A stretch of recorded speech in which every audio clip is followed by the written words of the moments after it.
The ocean, a world of breathtaking beauty, of serene, endless blue.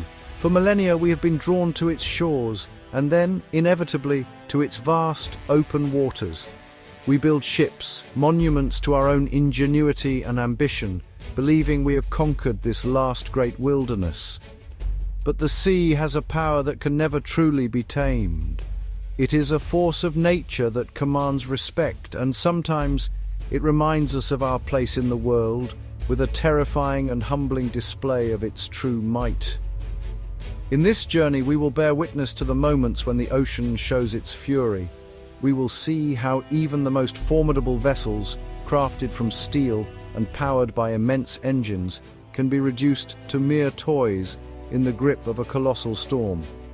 From the icy, treacherous waters of the Antarctic to the turbulent heart of the North Atlantic, we will experience the raw power that sailors have faced for centuries. We will see everything from state-of-the-art military vessels and luxurious cruise ships to the smallest, most vulnerable fishing boats, all caught in the throes of extreme weather. Each story is a testament to the ocean's unpredictable nature and the extraordinary courage of those who navigate its waters. These are not just tales of survival, they are profound reminders of the delicate balance between human endeavor and the overwhelming power of the natural world. So I invite you to join me, to stay with us until the very end, and witness the incredible stories of those who have stared into the heart of the storm and lived to tell the tale. The ocean is waiting. Our journey begins in the most remote and hostile waters on our planet, the Southern Ocean. Here, the Bouquet Marino Wellington, a formidable naval vessel from New Zealand, embarked on a mission into the icy wilderness of Antarctica. This is a realm where the weather can turn with breathtaking speed, where the sea itself seems alive with a primal energy. The crew, highly trained and prepared for the challenges of this unforgiving environment, believed they were ready for whatever the Antarctic could throw at them. But the ocean had other plans. Suddenly the sky darkened, the barometer plummeted, and the wind began to howl with a furious rising shriek. Within hours, the Wellington found itself in the grip of a storm of unimaginable ferocity. Hurricane-force winds, screaming across the water, whipped the surface into a chaotic frenzy. The sea, once a sheet of grey glass, transformed into a maelstrom of mountainous waves. These were not mere swells, these were moving walls of water, some reaching a staggering 15 meters in height, the equivalent of a 5-story building. Each wave was a relentless assault. The ship, a symbol of naval power and engineering, was lifted and then dropped with bone-jarring force into the troughs between the colossal peaks. The bow would plunge deep into the churning water, sending tons of freezing spray exploding across the deck, encasing the superstructure in a sheath of ice. On the bridge, the captain and crew fought to maintain control, their faces etched with concentration as they battled the elemental power that threatened to overwhelm them at any moment. Despite their skill and the ship's resilience, the captain was forced to make a difficult decision. To press on would be to invite disaster. The Antarctic Ocean had made its point, demonstrating a power that no vessel, no matter how mighty, could defy indefinitely. With the storm showing no sign of abating, the order was given to turn back, to retreat from the fury of the sea and seek the relative safety of calmer waters. It was a humbling reminder that in this part of the world it is the ocean, not man, that is the true master. Far from the polar ice in the tempestuous waters of the North Atlantic, a different kind of drama unfolds. Here, a small fishing boat, a vessel dwarfed by the immense ocean it works, finds itself caught in a violent tempest. For the fishermen aboard, storms are a known risk, a part of the life they have chosen, but some storms transcend the ordinary, becoming a desperate fight for survival. This was one of those storms. The waves grew with an alarming speed, their crests whipped into white fury by the gale-force winds. The boat, which in calmer seas felt so sturdy, was now tossed about like a piece of driftwood. It climbed the face of each colossal wave, its engines straining, only to be plunged sickeningly into the trough on the other side. The crew, seasoned by years at sea, held on, their knuckles white, as the world outside their small cabin became a churning chaos of grey water and sky. The horizon disappeared, replaced by an ever-shifting landscape of liquid mountains. With every impact, the sea seemed determined to claim the vessel for itself. Massive waves crashed over the bow with the force of a battering ram, the sheer weight of the water threatening to push the front of the boat under completely. For a terrifying moment, the bow would submerge, and the fishermen would hold their breath, waiting for it to breach the surface again, shedding the tons of water that had engulfed it. The windows of the wheelhouse were awash, visibility reduced to almost zero, the crew navigating by instinct and instrument alone. This was more than a battle of man against the sea. It was an intimate and brutal dance. The boat was completely at the mercy of the waves, each one a potential catastrophe.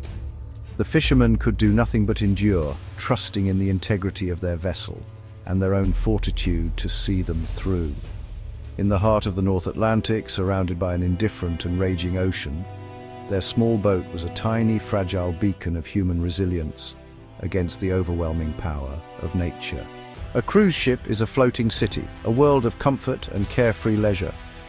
For the passengers aboard the MSC Poesia in 2014, their journey was a dream of sun-drenched decks and tranquil seas.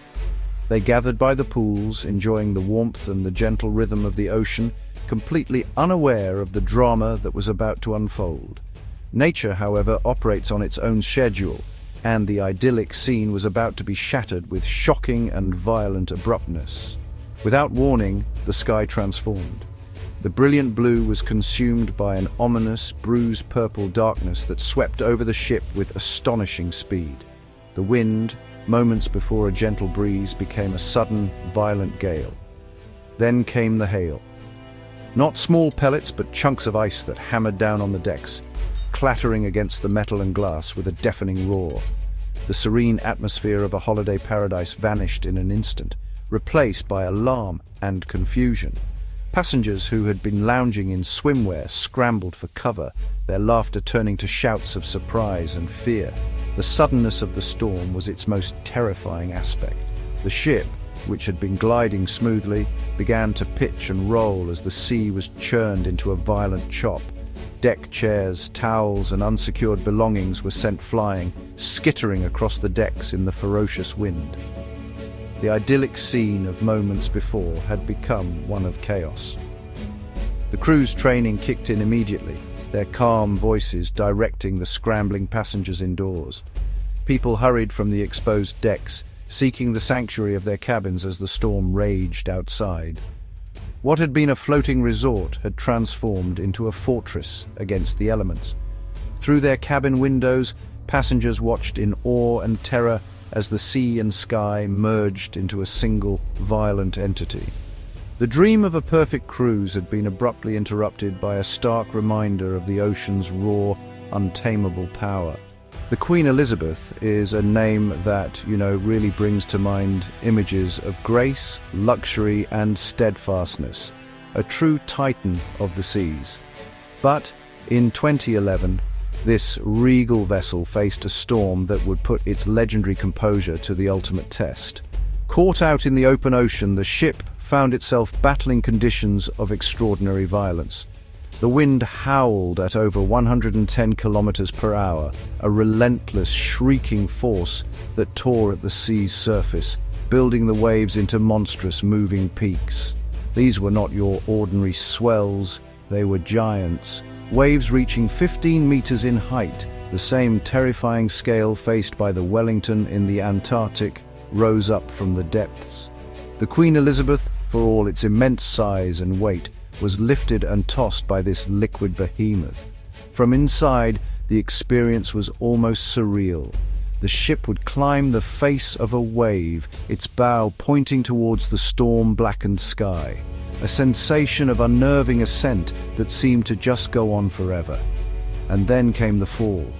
The ship would crest the wave and begin its sickening plunge into the trough below, a drop that honestly felt like falling from a multi-story building. Inside the grand halls and opulent lounges, the sounds were a strange mixture of the storm's fury and human reaction. The groaning of the ship's structure, the crash of waves against the hull, and a chorus of nervous laughter from passengers, a sound that betrayed both terror and disbelief at the sheer power being unleashed outside. Through it all, the ship endured. It was a prolonged, brutal struggle against the elements. The crew worked tirelessly, their professionalism a calming influence amidst the chaos. But for the passengers, it was an unforgettable lesson in humility. They were aboard one of the most magnificent ships ever built, yet they were utterly powerless, mere spectators to a battle between their steel vessel and the untamable rage of the ocean. The nervous laughter that echoed through the corridors was in truth the sound of humanity acknowledging a force far greater than itself. To master the sea, one must first learn to respect its power. Nowhere is this lesson taught more harshly than in the Southern Ocean. It is here that naval crews are forged, where training exercises push both man and machine to their absolute limits. We join a Navy patrol boat, not caught in a storm by accident, but deliberately sailing into the teeth of one. This is the Crucible, a trial by water designed to build the skill and resilience needed to operate in the world's most dangerous seas. The patrol boat, though built for combat, seems perilously small against the backdrop of the Southern Ocean's fury. The waves are immense, their grey foaming crests towering over the vessel. This isn't about retreat or survival in the conventional sense. It's about engagement. The crew must learn to work with the ocean's rhythm, to anticipate the movement of each wave, to pilot their vessel through a maelstrom that would send lesser ships to the bottom.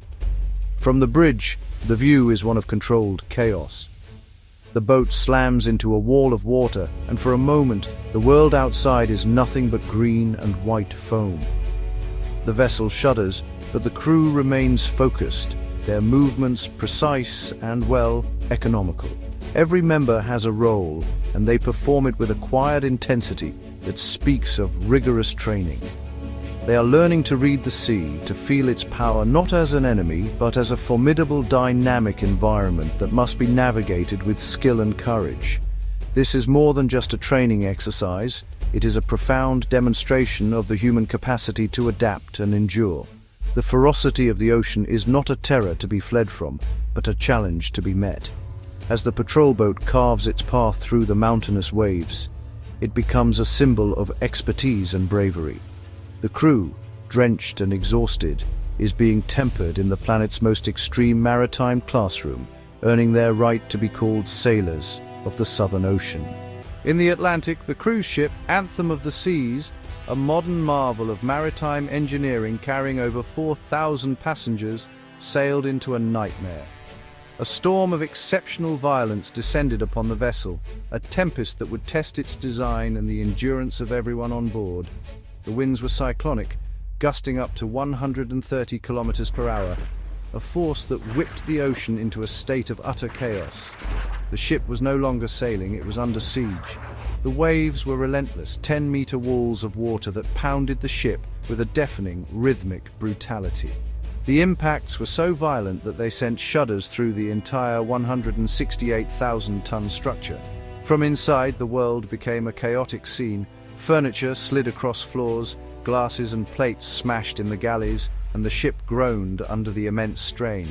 The captain, recognizing the extreme danger, made the only possible decision.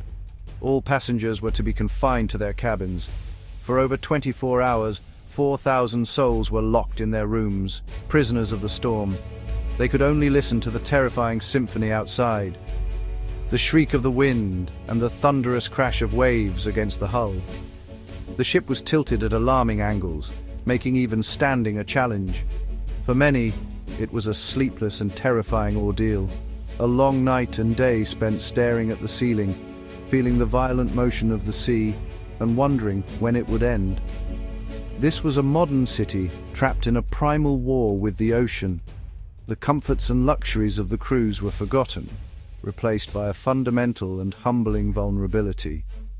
While the crew worked tirelessly to manage the situation and ensure the vessel's integrity, the passengers were left with nothing but their thoughts and the constant, violent motion of the ship. The anthem of the seas endured, but the experience left an indelible mark on all who were aboard, a stark reminder that no amount of technology can fully shield us from the ocean's wrath.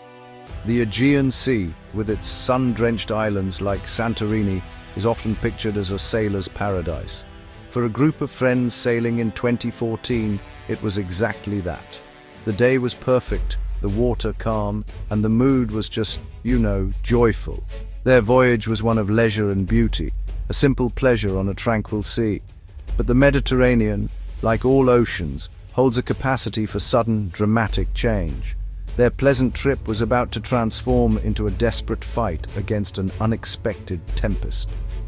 A storm materialized, as if from nowhere. The sky, a moment before a brilliant, cloudless blue, turned a menacing shade of grey. The wind rose from a gentle whisper to a furious howl in a matter of minutes. The sea, once placid, was whipped into a frenzy of steep, chaotic waves that seemed to attack the small sailboat from all directions. The idyllic scene was gone, replaced by a frightening and disorienting reality. The dream had become a nightmare. Panic and adrenaline surged through the group. The boat was being tossed violently, its mast swinging wildly against the dark sky. Waves crashed over the deck, drenching everything and everyone. The friends, now a crew united by necessity, worked frantically to secure the sails and equipment. They braced themselves against the violent pitching and rolling of the vessel, their hands gripping anything solid, their faces stung by the wind and salty spray. They were preparing for the worst, their minds racing with the terrifying possibilities. And then, as suddenly as it began, the weather started to calm. The wind lessened its assault. The waves began to lose their vicious edge, and a sliver of light broke through the oppressive clouds. The miraculous change felt like a reprieve from a death sentence. Shaken, soaked, and exhausted, the friends could only stare in disbelief as the sea slowly returned to a semblance of peace. Their ordeal was a stark lesson in the sea's volatility and the razor-thin line between a perfect day and a fight for life. The Gulf of Mexico at night is a world of profound darkness, a black canvas stretching to an unseen horizon. For the crew of a supply ship caught in a storm here, that darkness was illuminated by a terrifying and spectacular display of nature's electrical fury. A thunderstorm of immense proportions had engulfed their vessel, turning their routine journey into a harrowing ordeal. It wasn't just the wind and the waves they had to contend with, but the very sky itself.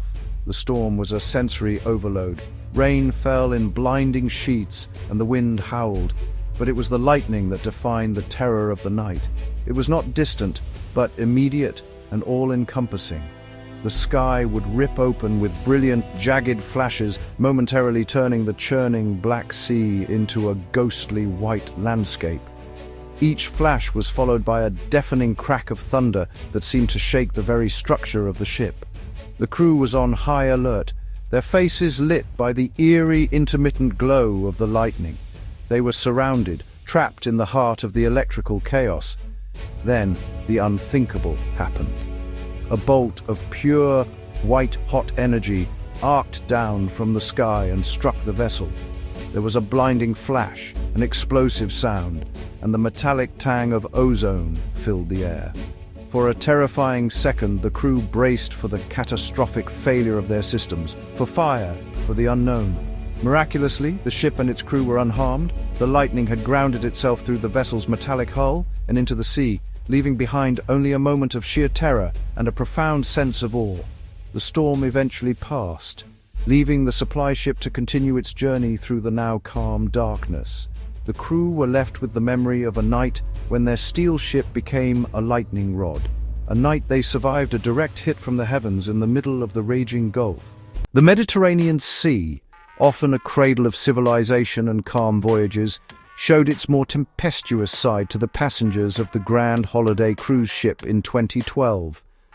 A storm swept in, and what began as a gentle rocking motion quickly escalated into something far more violent and alarming. The ship, a large and stable platform, began to tilt at angles that defied belief. turning the floating hotel into a scene of complete and utter pandemonium. The first sign of trouble was a deep, sustained lean to one side. This was no gentle sway. It was a precipitous, gravity-defying tilt that sent a wave of panic through the vessel. In the dining rooms, the elegant settings were destroyed in an instant. A cacophony of smashing porcelain filled the air as thousands of dishes, glasses, and utensils slid off the tables and crashed to the floor. The sound was a shocking punctuation to the growing fear. Passengers who were walking were thrown off their feet. Those who were seated found themselves clinging desperately to tables, chairs, or any fixed object they could grab. The world had literally turned sideways. Screams and shouts echoed through the corridors and public spaces as people struggled to find their footing on the steeply angled floors. The illusion of safety and control that a cruise ship provides had been shattered in a single terrifying moment. The ship held its precarious angle for what felt like an eternity before slowly, agonizingly beginning to right itself. But the storm was not over, and the vessel continued to be battered by the waves, each roll bringing a fresh wave of anxiety. For the passengers of the Grand Holiday, the storm was not just an external force to be watched through a window. It was an internal invasion, a chaotic force that upended their world and left them clinging on, waiting for the mayhem to end. In the vast expanse of the Indian Ocean, a ship lies stranded, its engines silent, adrift and helpless. In such a situation, the only hope is a tow, a lifeline from another vessel. But when the sea is in a rage, this already difficult operation becomes a truly perilous endeavor. We witness the immense struggle to tow a disabled ship through rough, unforgiving seas, a battle not just against the dead weight of the vessel, but against the full force of a hostile ocean. The tow line, a thick steel cable, is the fragile connection between salvation and disaster. It stretches taut between the two ships, groaning under the immense strain. The rescue vessel pulls with all the power of its engines, but its progress is agonizingly slow. The ocean seems determined to thwart the rescue. Massive waves, rolling in an endless succession, conspire to break the tow. The two ships move in a violent, uncoordinated dance. The tugboat climbs a wave, and the slack in the line disappears with a dangerous snap. Then the stranded ship is lifted, yanking the tug backward. A moment later, a wave smashes into the side of the helpless vessel, pushing it sideways and threatening to foul the line. It is a constant, nerve-wracking adjustment, a high-stakes game of physics and seamanship played out in the heart of the storm. For the crews on both ships, it is an exhausting and dangerous ordeal. On the tug, they must manage the immense forces on the winch and cable. On the stranded ship, the skeleton crew can do little but endure the violent motion and pray that the line holds. Each wave that passes, each meter gained, is a small victory in a monumental struggle. It is a testament to the solidarity of seafarers, a refusal to abandon one of their own, even when the ocean itself is doing everything in its power to pull them apart. In 2019, off the coast of Finland, a sailing race was underway. Among the modern, high-tech yachts was a vessel from another era, a classic wooden sailboat. For its crew, the race was a celebration of traditional seamanship and the timeless beauty of their craft. They could not have known that they were sailing into a test that would push their classic boat and their own endurance to the absolute breaking point. A sudden, violent storm erupted, transforming the race into a brutal struggle for survival. The storm was vicious. The wind shrieked through the rigging, and the waves, steep and sharp, battered the wooden hull. While modern fiberglass boats might flex and shudder, the wooden sailboat groaned and creaked, every timber seeming to cry out under the immense pressure. The crew, exposed to the elements, fought to control their vessel as sheets of rain and spray lashed down on them, chilling them to the bone. In the midst of the gale, disaster struck. With a sound like a gunshot, the foresail, a critical component for control and propulsion, ripped apart. The shredded canvas flapped uselessly in the wind, leaving the boat crippled and harder to manage in the chaotic seas. For many, this would have been the end of the race, a signal to seek shelter and admit defeat. But this crew was forged from a different kind of resolve. They did not give up. For 40 grueling hours, they battled the storm. They jury-rigged what they could, using all their skill and strength to keep the boat moving, to keep it pointed towards the finish line. It was a monumental feat of endurance and seamanship. Against all odds, the wooden sailboat, battered and with a broken sail, not only finished the race but crossed the line as the winner. It was a victory not just of speed but of sheer indomitable will, a triumph of wood, sail, and the unyielding spirit of its crew. The journey home is meant to be a time of relaxation, a final peaceful chapter to a holiday adventure. But for the 4,000 passengers aboard the Norwegian breakaway cruise ship in 2018, the voyage home became a prolonged 3-day ordeal. The ship sailed directly into a bomb cyclone, a storm of explosive intensity, trapping everyone on board in a terrifying and miserable marathon of rough seas, flooding, and freezing temperatures. The storm was relentless. For 3 days and nights, the ship was battered by ferocious winds and monstrous waves. The constant, violent motion made normal life impossible. Many passengers were confined to their cabins, suffering from severe seasickness. But the ordeal extended beyond the discomfort of the ship's movement. The sheer force of the waves caused damage, and water began to find its way inside the vessel. Hallways and stairwells became slick with seawater. In some passenger cabins, water seeped in, soaking carpets and belongings. Elevators ceased to function, and parts of the ship were cordoned off. To make matters worse, the journey was taking place in the cold of the Atlantic winter, and the temperatures on board began to drop, adding a freezing chill to the misery. The floating resort had become a cold, damp, and constantly moving prison. Throughout this extended nightmare, the crew worked without rest. They were everywhere, mopping up water, comforting distressed passengers, ensuring food was available, and keeping the ship operational under the most extreme conditions. Their tireless efforts were a beacon of professionalism in the midst of the chaos. For the 4,000 passengers, it was an unforgettable and harrowing end to their vacation. A 3-day lesson in the ocean's power to impose its will, and a profound appreciation for the crew who safely navigated them through the long, dark storm. We have journeyed through the heart of the storm, witnessing moments when the ocean revealed its true, untamable character. From the frozen Antarctic to the warm waters of the Gulf, we have seen the mightiest ships humbled and the smallest boats endure. These stories are etched into the long history of our relationship with the sea, a powerful reminder that for all our technological prowess, we are merely visitors in a realm of immense and unpredictable power. The ocean gives and the ocean takes. It is a force that demands our deepest respect, but these are also stories of human courage. We have seen the unwavering skill of naval crews, the tireless dedication of cruise ship staff, and the sheer grit of fishermen and sailors who refuse to be broken. It is in these moments of extreme adversity that the strength of the human spirit shines most brightly. The courage to face the storm, to hold fast, and to bring one's ship and crew safely home is the essence of the mariner's spirit, an enduring legacy passed down through generations. The sea holds countless more stories, and perhaps you have one of your own. We invite you to share your own experiences with the power of the ocean in the comments below. What have you witnessed?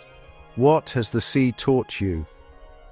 If these stories of survival and resilience have moved you, please like this video and subscribe to our channel for more journeys into the wild heart of our world. Until next time, travel safely and never underestimate the power of the deep.